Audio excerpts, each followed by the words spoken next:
Once upon a time in a city hospital that had seen too many deaths, there worked a nurse named Sarah. She had been on the night shift for 5 years, walking those fluorescent lit corridors when the rest of the world was asleep. She had seen people die. She had held their hands as they passed. She had closed their eyes and called their families. Death to Sarah was just part of the job. But on this particular night, death would show her a different face. It was 2:47 a.m. when the call button lit up from room 237. Sarah checked her chart. The room was supposed to be empty. They were renovating that entire wing, but the button kept flashing.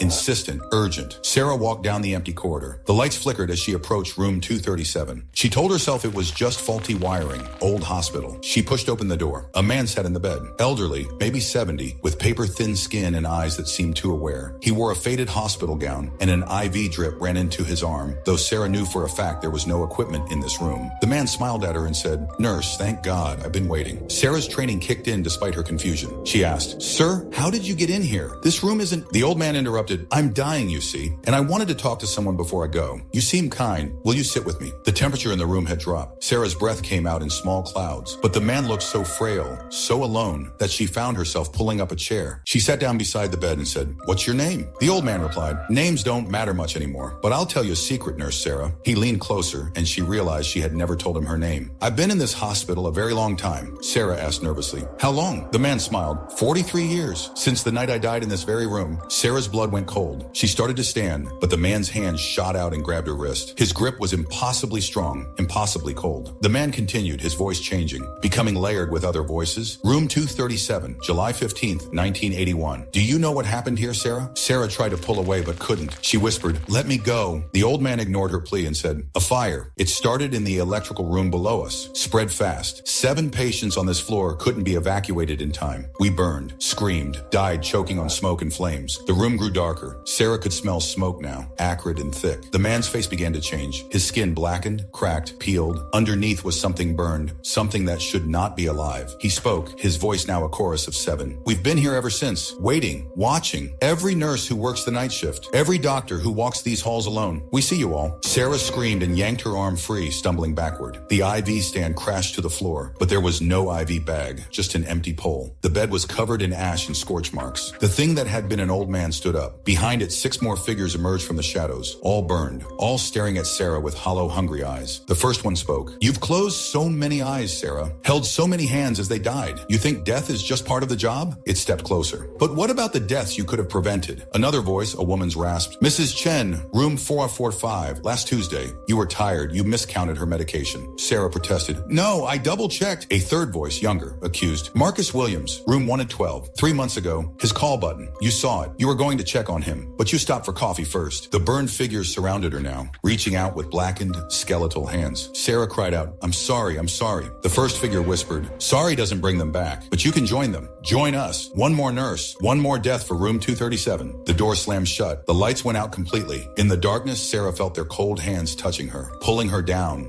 into the ash and the smoke and the screaming. Then suddenly light, bright fluorescent hospital light. Sarah was on the floor in the corridor, outside room 237. The door was open. The room was empty, bare walls, no bed, no equipment, just an empty space under renovation. Her supervisor, Helen, stood over her asking, "Sarah, my God, what happened? I found you unconscious out here." Sarah stammered. "The patient, the room they were?" Helen helped her up and said gently, "There's no patient, honey. You must have fainted. How long has it been since you slept?" Sarah looked back into room 237, empty, but on the floor where she could have sworn there was nothing a moment ago, she saw something. Ash, a small pile of ash, and 7 sets of footprints leading from it, burned into the linoleum, heading deeper into the hospital. Helen didn't seem to see them. She said, "Come on, let's get you checked out. Maybe you need some time off." But as Helen led her away, Sarah heard it. Faint, distant, 7 voices whispering in unison. "We'll be waiting, Sarah. Room 237. We're always here, always watching. And next time you won't wake up."